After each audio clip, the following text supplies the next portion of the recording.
C'est un nouveau service de proximité qui est offert aux habitants de Putelange-au-Lac et des communes aux alentours. Une permanence de la gendarmerie sera mise en place à la mairie. Son installation s'est faite en concertation avec la préfecture de la Moselle, la sous-préfecture de Sarreguemines, la gendarmerie et l'équipe municipale. Elle a été intégrée dans la structure France Service à la mairie. Une initiative forte de la municipalité parce que il y a quelques années, la brigade de gendarmerie de Putelange était ouverte au public et ce service a été à un moment donné supprimé. Et depuis ce temps-là, nous réitérons tous les ans notre demande de voir ce service à nouveau ouvert au public. C'est aujourd'hui chose faite. Un gendarme assurera la permanence. Il pourra recueillir des plaintes, recevoir des déclarations de main courante et donner potentiellement des renseignements judiciaires.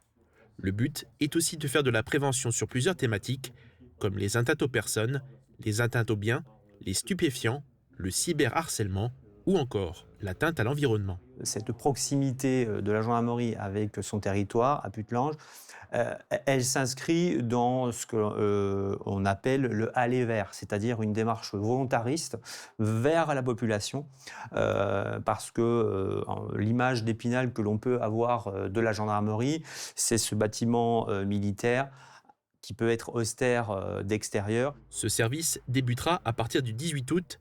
La permanence sera ouverte tous les lundis de 9h à 12h, sans prise de rendez-vous.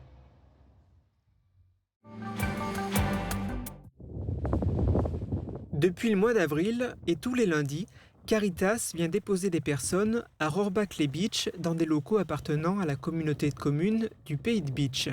Elles se rendent à la permanence que vient d'ouvrir pour eux le GEM Confluence, le groupe d'entraide mutuelle. Les personnes que nous accueillons sont en grande partie des personnes qui souffrent de pathologies psychiques stabilisées, mais aussi de différents handicaps, ou des personnes qui n'ont pas de handicap mais qui sont isolées. Et l'objectif, c'est qu'ils puissent sortir de l'isolement, créer du lien social. Créé à Sarreguemines en 2011, le GEM Confluence compte 45 adhérents. Il y en a une dizaine qui vivent dans le Pays de Bitche. Et c'est pour leur proposer un lieu de rendez-vous plus proche de chez eux que cette permanence à Rohrbach a été créée. Sur place, et comme à Sarreguemines le reste de la semaine, ils participent à différentes activités. On fait du dessin, des jeux, du sport, on discute, on fait plein de choses intéressantes. Des fois, on va marcher à Putelange, au lac, on va marcher autour des lacs. Des fois, on fait juste quelques pas plus loin, on va faire un peu de sport. Des fois, le sport se fait sur place, des fois, on va à un gymnase. Des fois, on papote juste. Voilà, ça fait du bien de rencontrer des nouvelles personnes. On fait des rencontres, on rencontre des personnes qu'on n'a pas vues depuis longtemps ou bien qu'on ne se souvient plus. Autant de moments partagés, simples et bienveillants, qui aident les adhérents à se sentir mieux. Les responsables du GEM souhaitent que le groupe d'entraide mutuelle se développe.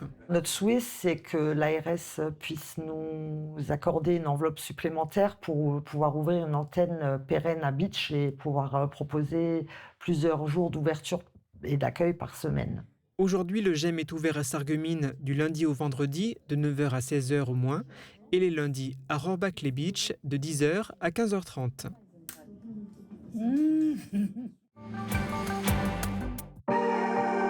La rénovation de vos façades avec Modern Habitat allie esthétique et une résistance garantie à toutes les intempéries.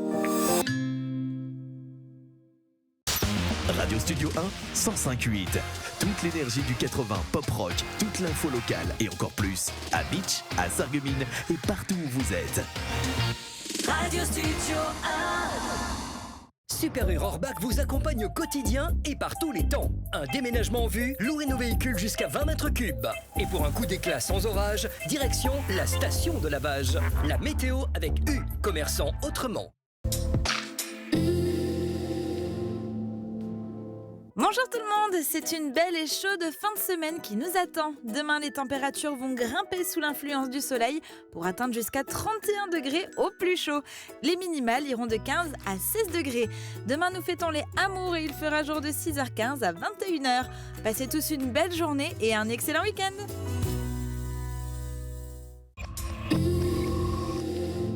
Le CFA BTP Moselle est à Sarreguemines, avec 7 formations accessibles en apprentissage et en formation continue dans les domaines métier du plâtre et de l'isolation, carreleur et mosaïste, peintre applicateur de revêtements, génie climatique, maçonnerie et maintenance des bâtiments.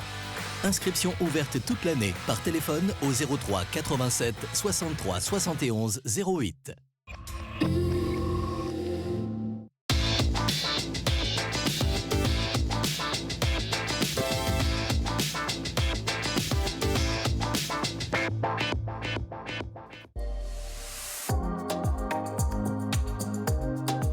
Bonjour à tous, hallo zusammen, bienvenue dans l'émission transfrontalière Grenzenlos du mois de février. Aujourd'hui, nous sommes en route pour de nouvelles aventures et c'est le cas de le dire puisque nous partons à la rencontre de spécialistes de la conduite. Dans cette émission, vous allez tout savoir sur les dernières nouveautés du permis de conduire, comment se déroule l'apprentissage de la conduite des deux côtés de la frontière, rencontre avec ces moniteurs d'auto-école et formateurs dans ce nouveau numéro Grenzenlos au Jetzt geht's los.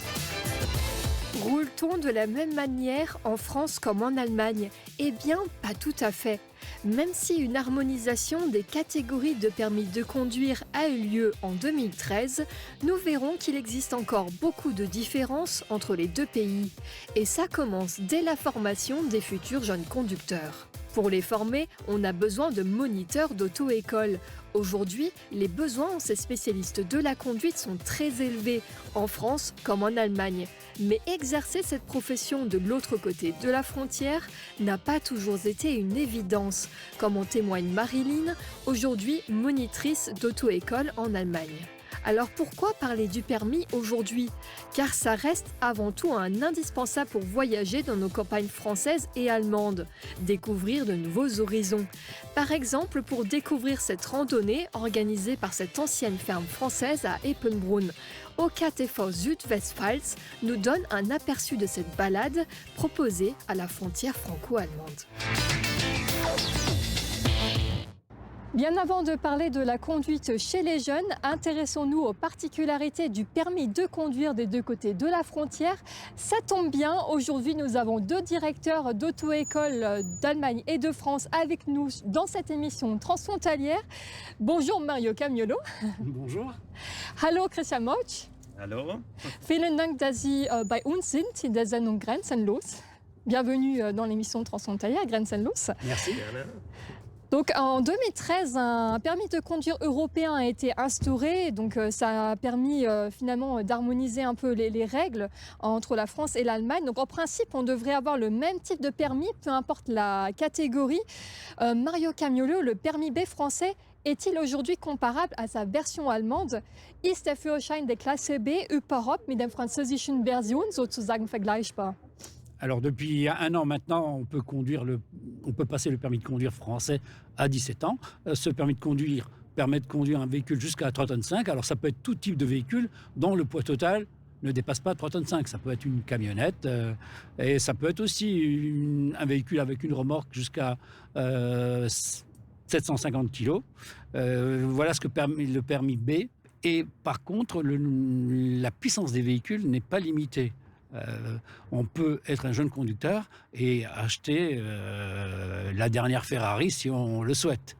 C'est l'assureur qui réglera ensuite, qui dosera le prix de l'assurance en fonction de la puissance du véhicule, sachant que plus le véhicule est puissant, plus la porte est ouverte vers le risque et vers l'accident. Alors qu'à l'époque, il y avait d'autres choses qui étaient autorisées au niveau du permis B, c'était un petit peu plus... Il y a très longtemps, on pouvait conduire par exemple un mobil-home, mais c'était vraiment il y a très longtemps en France. Je sais qu'en Allemagne, ça s'est arrêté il y a quelques années seulement, et en France, on est vraiment limité à 3,5 tonnes, plus 750 kg de remorque. Welche Fahrzeuge darf man überhaupt dann mit einem Führerschein der Klasse B fahren? Ja, man kann Kraftfahrzeuge bis 3,5 Tonnen zulässige Gesamtmasse fahren. Dieser B-Führerschein oder B17, je nachdem, beinhaltet auch, dass ich einen Anhänger mit dranhängen darf. Ja. Dann diese sogenannte AM-Klasse. und die L-Klasse Traktor zum Beispiel, ne? Der kleine Traktor sagen wir bei uns. Ja? Die dürfen wir mitfahren. Ne? Auch Wohnmobile bis 3,5 Tonnen und so weiter ist alles beinhaltet. Das heißt Kraftfahrzeuge bis 3,5 Tonnen zulässig Gesamtmasse. Und alle möglichen Fahrzeuge, egal wie viele Stärke sie haben sozusagen? Ja, der Pkw zum Beispiel ist bei uns nicht begrenzt. Ne? Das heißt nicht, die Regierung, man sagt, da sollte was kommen irgendwann, aber das weiß man nicht genau. Aber momentan ist das unbegrenzt. Ne? Mit dem B-Führerschein gibt es keine Begrenzung in der Hinsicht. Aber in Frankreich ist es so, wir haben einen Führerschein mit 12 Punkten, die alle Franzosen sozusagen besitzen. Wie sieht es in Deutschland aus? Ist es genauso, dass wenn wir alle 12 Punkte verloren haben, haben wir keinen Führerschein mehr? Oder wie sieht es denn aus in Deutschland? Also in Deutschland ist es da anders. Also wir haben 0 Punkte, ja. Und wenn es schlecht geht, sammeln wir, ja. Und diese Punkte ist das Maximum. Bei 8 Punkten wird der Führerschein entzogen, ja. Das bedeutet, ich kann auch ein Seminar machen, FES-Seminar, das geht bis 5 Punkte. Da kann ich 1 Punkt reduzieren. Ja. Über 5 Punkte geht es nicht mehr und ab, wie gesagt, 8 Punkte wird der Führerschein entzogen. Also ist immer noch möglich, im Notfall dann die Punkte sozusagen zurückzubekommen? Ja, 1 Punkt kann ich dann mit einem Seminar in dem Moment reduzieren. Ne? Okay. Geht aber bis 5 Punkte. Eher nicht, ja. Et en France, on a donc ce fameux permis à 12 points et il est possible, si on a perdu voilà, quelques points, de faire un stage de rattrapage également. Alors, ce n'est pas un stage de rattrapage, c'est un stage de sensibilisation à la sécurité routière. Et donc, le fait de suivre ce stage permet de récupérer jusqu'à 4 points sur le permis de conduire dans la limite de 12. Avec une spécificité quand même pour les jeunes conducteurs, parce que les jeunes conducteurs partent avec 6 points. Mais un jeune conducteur, dès qu'il commet une infraction égale ou supérieure à 3 points, a l'obligation de suivre un stage. Et son renouvellement de points, puisque lui, il renouvelle ses points de 2 par an, est bloqué. Donc, et il ne pourra revenir à 12 points qu'après 3 ans de la dernière infraction. Et c'est vrai aussi que chez les jeunes conducteurs, on a moins de points sur le permis en commençant en tant que réel jeune conducteur. Voilà, quand on commence en jeune conducteur, on a 6 points. Et on nous en attribue 2 de plus chaque année. Sauf si on a commis une infraction, tout se bloque et on est reparti pour 3 ans. Mit wie viele Punkten fängt man als Fahranfänger, wenn man jetzt den Führerschein heute zum Beispiel bekommen hat? Wie viele Punkte gibt es dann auf dem Führerschein? 0 Punkte. Man fängt mit 0 an, ja, und darf natürlich nicht sammeln. Ne? Beim Führerschein Neuling ist es bei uns ja so, dass es eine sogenannte Probezeit gibt. Die beläuft sich auf 2 Jahre. Innerhalb dieser Zeit darf man sich nicht was Großartiges zu Schulden kommen lassen. Sondern wenn es zum Beispiel einen Punkt gibt, dann hat man auch einen sogenannten Aufbauseminar für Fahranfänger, nennt sich das, ASF. Und den wird die Behörde dann in dem Moment das einleiten. Ja? Und wenn ich diesen Kurs nicht mache oder dieses Aufbauseminar, dann bekomme ich den Führerschein gleich entzogen. Also das ist eine sogenannte Pflicht. Ja. Dann wird diese Probezeit auf 4 Jahre verlängert. Ja. Werde ich dann in dem Moment nochmal 2-mal auffällig, dann kriegt man den Führerschein entzogen.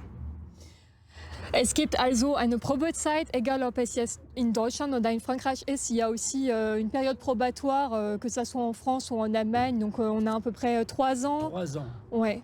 Vous pouvez dire quelques mots peut-être là-dessus? Oui, donc la période probatoire dure 3 ans. Sauf quand on a fait la conduite accompagnée, voilà, donc qui est de 2 ans. Et il y a la possibilité aujourd'hui en France de faire un stage de sensibilisation à la sécurité routière. Quand c'est tout nouveau, ça s'appelle un stage post-permis, une formation post-permis.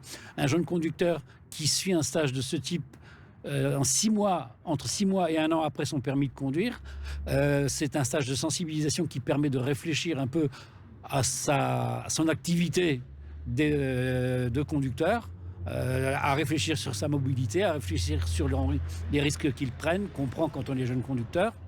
Et également, c'est une animation qui permet l'échange d'expériences entre jeunes conducteurs.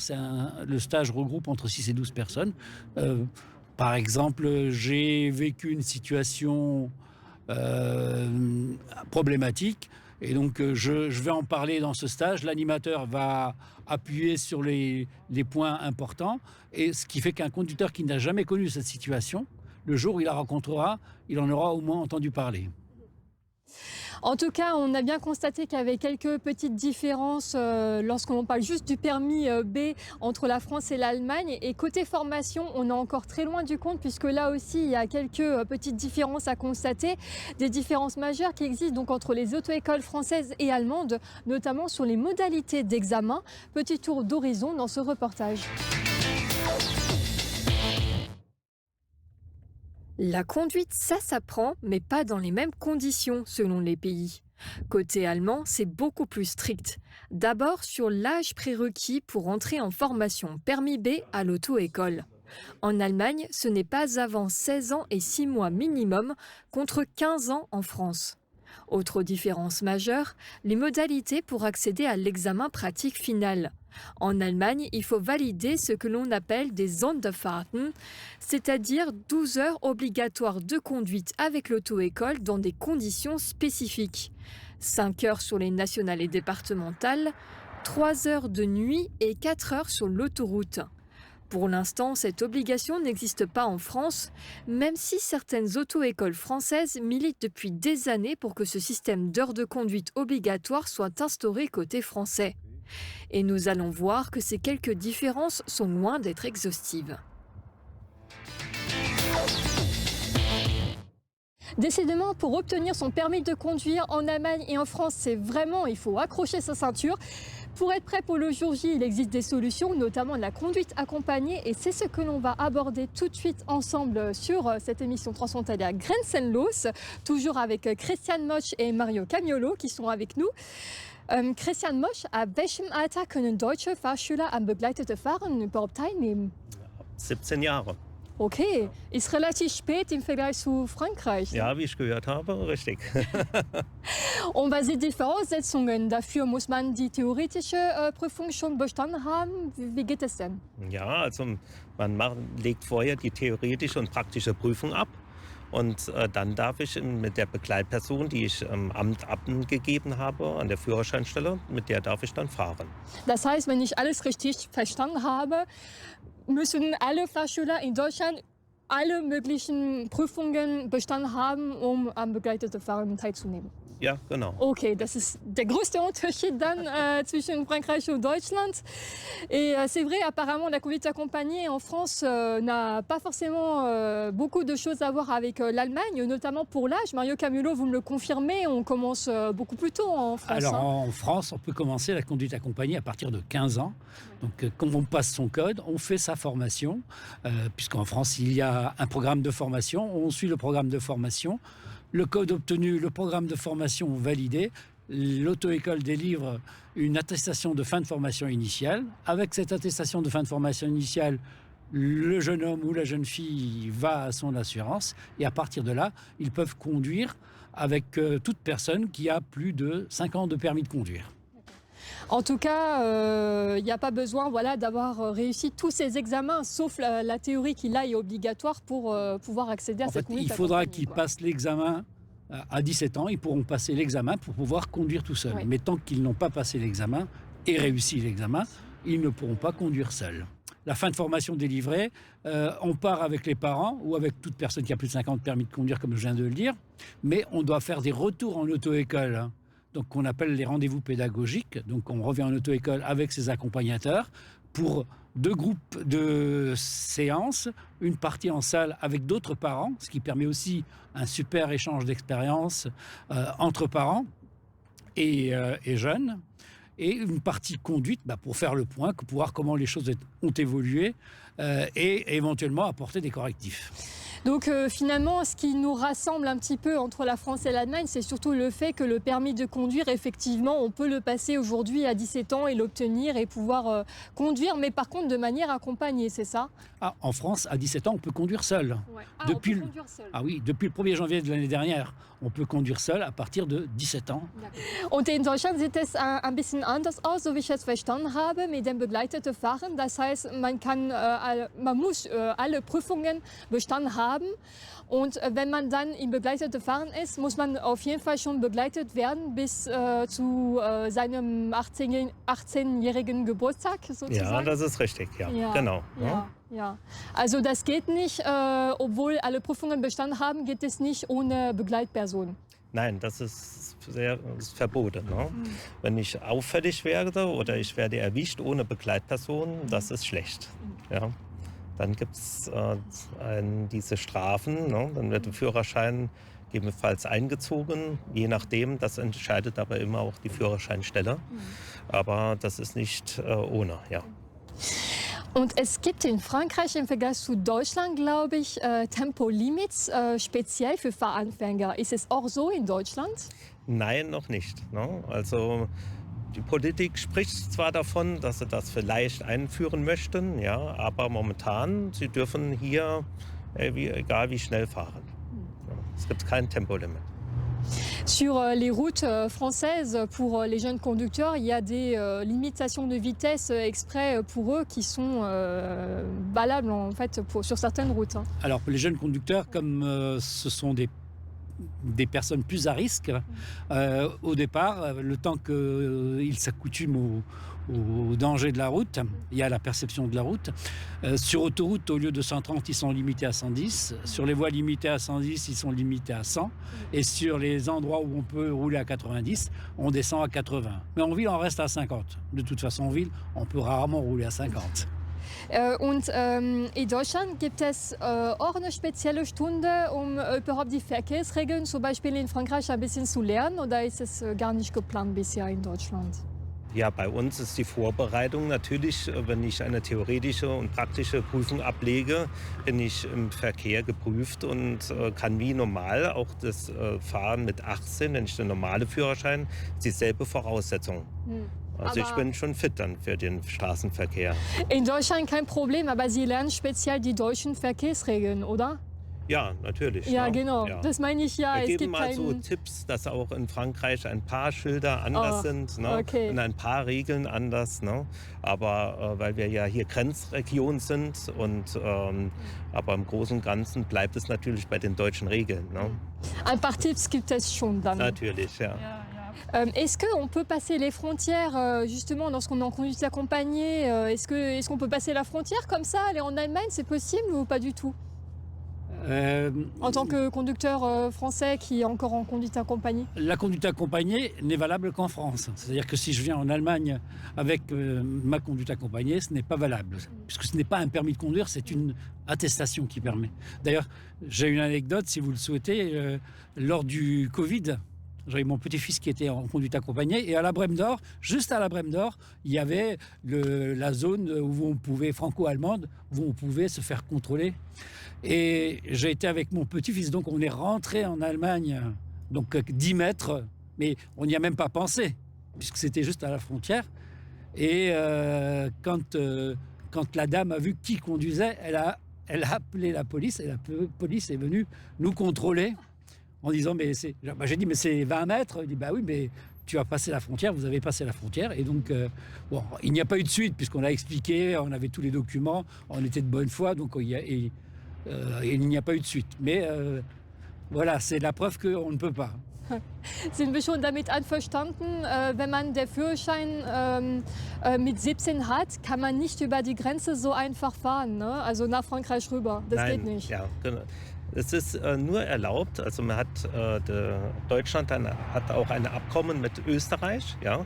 Ich darf also in Österreich mit dem kleinen Fahren 17 mit der Bescheinigung fahren, aber nicht in Frankreich, da muss man umsteigen. Que pensent les futurs jeunes conducteurs de cette absence d'un vrai code de la route européen? Nous sommes allés leur poser la question des deux côtés de la frontière. Des voitures garées en pleine chaussée en Allemagne, Priorité à droite sans panneau d'indication en France. Avec toutes ces règles du code de la route français et allemand, est-ce que les jeunes conducteurs se sentent suffisamment à l'aise pour aborder la conduite à la frontière franco-allemande? En vrai, j'aurais peur de la façon dont conduisent les Allemands, comme ils conduisent différemment des Français. Et de la signalétique, si elle change et tout, de pas comprendre les panneaux. Ouais. Et des changements de voie et un peu toutes les différences qu'on n'a pas, quoi. Les panneaux, surtout les panneaux, ça me fait peur. Et les voies d'insertion et comment ils roulent les Allemands, s'ils roulent vite, s'ils sont plutôt lents. Ich glaube, ich hätte jetzt gar kein Problem, hier zum Beispiel in Deutschland einfach rumzufahren. Aber ich glaube, in Frankreich hätte ich jetzt schon Angst, obwohl das direkt hier ist. Weil man weiß ja, klar, die Straßen sind gleich, die Geschwindigkeitsbegrenzungen jetzt auf den Schildern, das verstehe ich natürlich auch. Aber jetzt, wenn da zum Beispiel kein Schild wäre, wüsste ich jetzt nicht, ist es rechts vor links, wie schnell muss ich fahren. Wenn die Sachen ja nicht ausgeschildert sind, dann braucht man ja auch dieses Wissen, um sich je nachdem den Fahrgelegenheiten anzupassen. Aber auch so Situationen wie zum Beispiel Vorfahrtsregeln. Jetzt rechts vor links zählt zwar in ganz Frankreich, aber die genau an den Punkten, wo es immer zählt, ist in Deutschland ja auch trotzdem noch manchmal ein Schild aufgestellt, die es in Frankreich dann nicht mehr gibt. Also ich habe schon meinen Führerschein und bin dementsprechend auch schon in Frankreich gefahren, aber ich muss einfach sagen, es war schon so ein bisschen verunsichernd, weil ich halt manchmal nicht wusste, ja, wie viel darf ich jetzt hier wirklich fahren oder ist das jetzt eine Vorfahrtsstraße oder hat jemand anderes jetzt Vorfahrt und das sind immer so ein paar Punkte, weshalb ich dann so doppelt vorsichtig quasi gefahren bin. Aber schlussendlich konnte man es ja dann doch immer irgendwie hinkriegen und ich glaube, für weitere Strecken würde ich halt einfach auch googeln, welche Straßenregeln es in Frankreich gibt und wie ich mich da verhalten müsste, um das halt besser zu können. C'est quasiment le même s'il y a des modifications, je pense que c'est pas pareil. Je pense que je ferai quand même attention autour de moi et que je roulerai prudemment. Et comme ça, au moins, je n'enfreins aucun code de la route en Allemagne. Et franchement, non, je n'ai pas peur. Pour former tous ces jeunes, on a besoin de moniteurs d'auto-école et certains ont fait le choix de travailler ici en Allemagne. Par exemple, Marilyn, elle travaillait déjà en Moselle comme monitrice pendant 16 ans et depuis 2022, elle a intégré l'auto-école Christian Motsch pour exercer son métier en Allemagne. Il a cependant fallu vraiment se battre. C'était un vrai parcours du combattant pour cette habitante d'Ennerswiller. Elle témoigne dans ce reportage de TV8 Moselle-Est. Depuis 2022, Marilyn Blaisin est monitrice à la Fahrschule Motsch. En 2021, cette Française originaire d'Ernestviller, près de Sarreguemines, décide de quitter son auto-école en Moselle pour tenter sa chance de l'autre côté de la frontière. Une de mes collègues m'a fait parvenir une annonce que j'ai pu voir sur Indeed d'un employeur allemand qui recherchait des salariés français. Et la curiosité a fait que j'ai répondu à cette annonce et donc il s'agissait de Monsieur Motsch qui m'a contactée et j'y ai donné suite et ensuite c'est devenu un vrai challenge. Cependant, dès qu'elle entame ses démarches pour obtenir l'autorisation d'enseigner en Allemagne, elle se retrouve confrontée à une montagne de paperasse. Les exigences de l'administration allemande étaient nombreuses, souvent floues et difficiles à comprendre à l'époque. Je me l'étais noté pour ne pas oublier tellement il y en a. On m'a demandé mon casier judiciaire. Il fallait également une attestation de bonne santé mentale et physique de mon directeur de formation, donc 16 ans avant. Le programme des formateurs français, heureusement, mon ancien directeur s'est souvenu de moi, donc m'a remis ce programme puisqu'il fallait le comparer avec le programme des centres de formation allemands. J'ai dû également passer un nouveau permis, il s'agissait du permis BE, c'est le permis qu'on appelle remorque. J'ai dû également passer un test de langue allemande. Donc leurs exigences, c'était un niveau C1, sachant que le maximum en langue étrangère est le C2. Ils m'ont également demandé un certificat d'adaptation entre la France et l'Allemagne. Donc ça, je suis allée le faire pendant une semaine à Sarrelouis. Je devais également prouver le nombre d'heures de formation que j'ai suivi en France en tant qu'enseignante. Et à l'époque, c'était 940 heures. Voilà. Donc, j'ai pu à ce moment-là seulement obtenir mon Fahrlehrerschein. voilà, l'autorisation d'enseigner allemand. Malgré ces obstacles, Marilyn n'a pas baissé les bras et s'est même lancée dans des cours d'allemand renforcés pour obtenir en moins d'1 an le niveau C1. Le 12 août 2022, soit plus de 10 mois plus tard, elle obtient finalement l'autorisation d'exercer tant attendue. Ça a été un vrai parcours du combattant. Il fallait vraiment être motivé et puis s'accrocher. Parce que c'était quelque chose aussi de nouveau pour les autorités allemandes. Jamais un enseignant étranger, qu'il soit français ou peu importe le pays, s'était retrouvé en Allemagne. Donc c'était quelque chose de nouveau. Et c'est la raison pour laquelle c'était si long. Mais je me suis dit, je n'avais rien à perdre et je me suis accrochée. Et il y a vraiment un élan de solidarité qui s'est formé autour de moi, des professeurs, ma traductrice aussi. Donc voilà, tous ces gens-là, mon employeur actuel, tout le monde m'a entraînée vers le haut et ça m'a vraiment motivée à me dire que je pouvais réussir et je me devais de réussir. Marilyn a été la première monitrice française à obtenir cette autorisation et son expérience a même servi de leçon pour simplifier les démarches des futurs candidats à l'enseignement de la conduite en Allemagne. La preuve, depuis 2022, 2 autres Français ont rejoint la Fahrschule Motsch. Entre-temps, 3 moniteurs d'auto-école travaillent pour la Fahrschule Motsch. Ils ont tous dû suivre une formation d'adaptation développée pour la toute première fois par la GFU, la Gesellschaft für Unfallschadenforschung AG, wenn ich das richtig gesagt habe, à Saarlouis. Donc Timo Bossung en fait partie et il est avec nous aujourd'hui. Hallo, Herr Bossung. Hallo. Vielen Dank, dass Sie mit dabei sind. Sehr gerne. Können Sie uns ein bisschen erklären, wie dieser Anpassungslehrgang überhaupt funktioniert? Ja klar, das ist kein Problem. Also dieser Anpassungslehrgang, der beläuft sich über eine Woche. Ja, das sind 40 Unterrichtseinheiten. Davon sind 32 Unterrichtseinheiten Theorie. Da werden festgestellt, sage ich jetzt mal, die Unterschiede zwischen dem französischen Führerschein und dem deutschen Führerschein. Letztlich endlich auch durch die Straßenverkehrsordnung, was in Frankreich erlaubt ist, was in Deutschland vielleicht nicht erlaubt ist. Das fängt, sage ich mal, an in der sogenannten verkehrsberuhigten Bereich, die Spielstraße, und endet vielleicht beim Kreisverkehr oder auch bei den sogenannten Geschwindigkeitsvorschriften, die letztendlich unter den beiden Ländern die Unterschiede sind. Und dann dazu gehört noch ein 8 Stunden, also 8 Stunden auf 45 Minuten, dass man Auto fährt und Auto mit Anhänger fährt. Und dass man letztendlich, sage ich mal, in Deutschland dann die Berechtigung hat, für auch den BE zu schulen und letztendlich den Fahrschüler beizubringen. Okay. Gibt es aktuell sehr viele Nachfragen an diese Weiterbildung?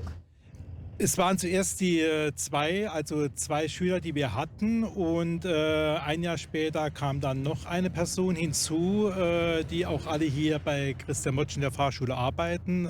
Ich denke, das Ganze müsste mehr bekannt gemacht werden letztendlich für die französischen Kollegen, und ich kann mir schon vorstellen, dass da der eine oder der andere letztendlich auch noch das Interesse weckt, so einen Anpassungslehrgang wahrzunehmen und dementsprechend dann hier vielleicht in Deutschland zu arbeiten, weil dieser Lehrgang, der ist auch vom Ministerium letztendlich auch genehmigt, dass man das machen kann. Okay, das heißt, das kann immer passieren, dass dieser Lehrgang sozusagen angeboten wird, dann noch in Zukunft. Genau, also wenn Interesse besteht von französischen Kollegen, die stellen dann meistens eine Anfrage, wann wir so einen Lehrgang starten, und wenn das dann mal so 2, 3 Personen sind, und dann wird diese einwöchige Schulung durchgenommen. Und wissen Sie, ob es auch genug Fahrlehrer und Fahrinspektoren in Deutschland gibt aktuell? Also der Fahrlehrermangel in Deutschland ist schon etwas groß. Ja? Also es gibt, man sagt einfach, zu wenig Fahrlehrer in Deutschland, weil manche scheiden aus, weil sie in Rente gehen. Ja? Und ich glaube, das Durchschnittsalter, das liegt, denke ich, Ende 50, Anfang 60 Jahre. Und das kommt darauf an, wie lange man auch diesen Beruf ausüben möchte. Da oben sind keine Grenzen gesetzt letztendlich. Klar, wenn man in Rente geht, geht man in Rente. Aber der Nachwuchs wird halt gesucht, ja. Okay. Ist es eine Frage auch des Gehaltes oder ist es nur eine Frage der viele Leute, die jetzt in die Rente gehen? Nein, was heißt eine Frage des Gehaltes? Der Job Fahrlehrer, der wird, sage ich mal, in Deutschland schon relativ gut bezahlt. Die Ausbildung ist halt das Problem. Die Ausbildung, das ist halt so eine Sache, die sehr viel Geld kostet letztendlich. Und wenn man da keine Unterstützung vielleicht bekommt von irgendeiner Finanzgeber und man muss das Ganze selbst zahlen, dann wird es halt letztendlich schon teuer. On parlait un petit peu de personnel finalement. Est-ce qu'il y a suffisamment de moniteurs ou d'inspecteurs aujourd'hui en France pour passer le permis de conduire? Est-ce que ça suffit pour répondre à la demande actuelle en France? Alors déjà pour former au permis de conduire, pour former à la sécurité routière, malheureusement on manque beaucoup d'enseignants de la conduite. Toutes les auto-écoles de Moselle et de France sont à la recherche d'enseignants de la conduite. Alors, il se trouve qu'à Metz, nous avons un centre de formation d'enseignants et que ça peut être pris en charge. Il y a une session par an. En Moselle, on forme une vingtaine d'enseignants par an, mais il en faudrait le double carrément. Ça, c'est pour la formation elle-même. Pour l'examen du permis de conduire, aujourd'hui, les délais sont très longs. Quand quelqu'un échoue au permis de conduire, il doit attendre 4, 5, 6 mois pour pouvoir repasser son permis de conduire. Il y a un nouveau système d'attribution des places d'examen qui est animé par une plateforme qui s'appelle Rendez-vous Permis. Mais malheureusement, cette plateforme n'est pas encore au point, puisque quand on réserve des places d'examen, il arrive que les places soient déjà prises. Donc le premier arrivé, le premier servi est mieux servi. C'est-à-dire que quand on avait des places attribuées, on avait un nombre de places. Donc si on avait 5 places, on avait 5 places de 8h à 10h par exemple. Maintenant, si on arrive à avoir 5 places qui sont nos droits, on peut avoir une place à 8h, une place à 11h, une place à 13h et une place à 15h. Vous voyez. Donc on a les places auxquelles on a droit, mais elles sont mal réparties. Ce qui occasionne à la fois des frais pour l'établissement de conduite et du coup c'est répercuté sur le client élève, quoi. Donc ça c'est sur les places d'examen. Après on peut tous les 2-3 ans on réinvente un système d'attribution de places. Donc le système d'attribution de places il est basé sur une variable qui est la présence des inspecteurs du permis de conduire. Donc, quel que soit le système qu'on met en place, si cette variable ne bouge pas, le système sera toujours imparfait. Donc, il y a encore des choses à améliorer de ce côté-là. Une question pour vous deux, eine Frage an Sie beiden. Gibt es überhaupt finanzielle Hilfen? Kann man finanzielle Hilfen beanspruchen, den Führerschein dann in Deutschland zu machen? Ja, es gibt vielleicht die Möglichkeit, dass man, wenn man, sage ich jetzt mal, eine Hilfe benötigt, dass man vielleicht über das Ganze, über Agentur für Arbeit oder Jobcenter eventuell eine Förderung bekommen kann, ja. Aber generell ist es wirklich so, dass, sage ich mal, die meisten den Führerschein aus eigener Tasche bezahlen müssen. Et aussi au niveau des aides financières, est-ce qu'on peut en mentionner peut-être quelques-unes là, côté français qui peuvent exister, des dispositifs pour aider un peu les jeunes à financer Alors, leur les permis? aides financières, il y en a une multitude en France. Donc la première aide financière qu'on a, c'est il y a déjà une aide financière de sa banque, puisque quand on est jeune, on a un compte en banque. De nombreuses banques donnent 80 € aux jeunes qui veulent passer le permis de conduire. C'est pas grand-chose, mais c'est toujours ça. Mais il y a aussi une aide pour les apprentis. Les apprentis ont droit à 500 €. Donc il faut qu'ils le disent quand ils vont à l'auto-école.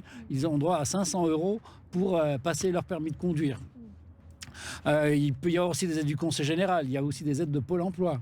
On a aussi, nous, ECF, on travaille beaucoup avec les missions locales, par exemple. Donc Sarreguemines, Metz, où on fait passer le code qui est pris en charge du coup par la mission locale ou par la mission locale, oui. On fait aussi avec des associations d'insertion, l'association intermédiaire, par exemple de Bérennes-les-Forbach ou de Saint-Avold.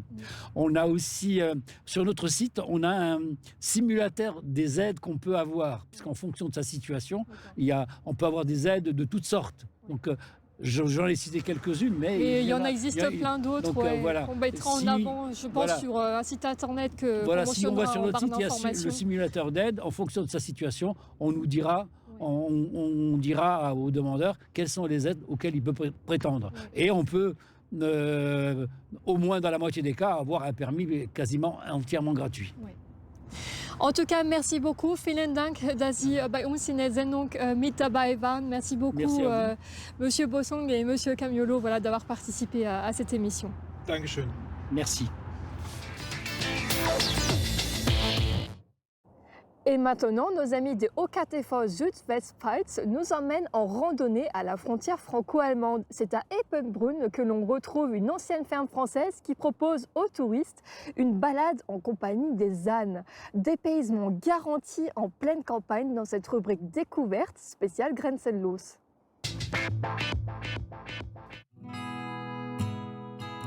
À la ferme Van der Esel Epenbrunn, la famille Haas s'occupe de 14 ânes et propose des randonnées avec ces animaux pour les visiteurs. Mélanie Haas, qui est infirmière de profession, a repris cette ancienne ferme française en septembre 2023. Das ließ mich dann den ganzen Tag natürlich nicht mehr los. Ich habe da lange drüber nachgedacht und fand die Tiere total faszinierend. Es hat vielleicht 6 Stunden gedauert. Dann habe ich meine Familie geschnappt, ins Auto gepackt. Wir sind hierher gefahren und dann haben wir hier alles kennengelernt. Und dann gab das eine kam zum anderen und ja, sozusagen wurden wir hier ein Teil der Familie, des Inventars. Kam dann aber so, dass tatsächlich der letzte Betreiber gerne wieder auf französischem Boden bleiben wollte und wollte den Betrieb gerne abgeben. Wir hatten mittlerweile dann auch hier unseren ersten Esel gekauft. Ja, dann lag das ganz nah, dass wir als Familie den Betrieb übernehmen. Avec des ânes comme Pomme, Floconnette et Merlin, il est possible de faire des randonnées d'une journée ou des randonnées de plusieurs jours avec des nuits dans des hôtels. Mais il est aussi possible de réserver 1 heure de câlin avec les ânes chez la famille Haas. Peu importe si c'est pour une randonnée de 2 heures ou pour plusieurs jours, l'organisation sur place est toujours la même. Wenn Leute sich die Termine bei uns buchen, sie kommen dann hierher, immer um 10:30 Uhr beginnen wir, dann teilen wir die Esel zu, machen die Eseleinführung. Also die Leute dürfen auch vorher den Esel noch ein bisschen putzen, striegeln, dass sie sich mit dem Esel vertraut machen. Und dann gibt es bei uns 3 Premium-Wanderwege, wenn die Leute dann eingewiesen sind, eigenständig auf ihre Wanderung gehen. Dann haben wir zum Beispiel die Eulenfels-Tour, Altschlossfelsen oder die Weiher-Tour. Die sind sehr, sehr beliebt und je nachdem, wie die Kondition der Gäste ist, können die dann entscheiden, möchte ich eine Tour machen, die ein bisschen anstrengender ist oder mag es lieber ein bisschen ruhiger. Das besprechen wir mit den Leuten und die bekommen von uns auch noch Kartenmaterial mit. Les ânes formés pour la randonnée sont heureux de participer à ces balades et avec un peu de persuasion et de confiance, ils peuvent être facilement guidés par les randonneurs. Chaque âne a sa propre personnalité, mais tous ont un effet apaisant et relaxant sur les humains. Et peu importe ce que dit l'expression, les ânes de randonnée ne sont pas connus pour être têtus. Also ich muss da sagen, das widerlege ich direkt, es gibt keinen sturen Esel. Das gibt es wirklich nicht. Wenn ein Esel stehen bleibt, klar, er hat diesen Stempel, sturer Esel, den wir da auch nicht mehr loskriegen, hat aber jedoch immer einen Grund. Er kann was hören, was sehen. Das muss er erst für sich einordnen. Und er braucht die Sicherheit, die er auch vom Menschen bekommt. Ja? Und ja, wie gesagt, sture Esel gibt es nicht. Man muss einfach die Geduld haben. Man sagt ja auch, der Esel entschleunigt. Wenn der Esel mal stehen bleibt, ist man ja gezwungen, mitstehen zu bleiben. Weil so ein 200, 300, 400 Kilo Tier, das ziehe ich nicht den Berg rauf, ganz klar. Mit Überzeugungskraft wird das Tier mit mir gehen, wenn es mir vertraut. Et bien sûr, en récompense à la fin de chaque randonnée, les ânes reçoivent une petite friandise bien méritée. Ici, dans la région de la Sarre, les ânes français se sentent visiblement très bien et, espérons-le, accompagneront encore pendant de nombreuses années les randonneurs sur leur trajet.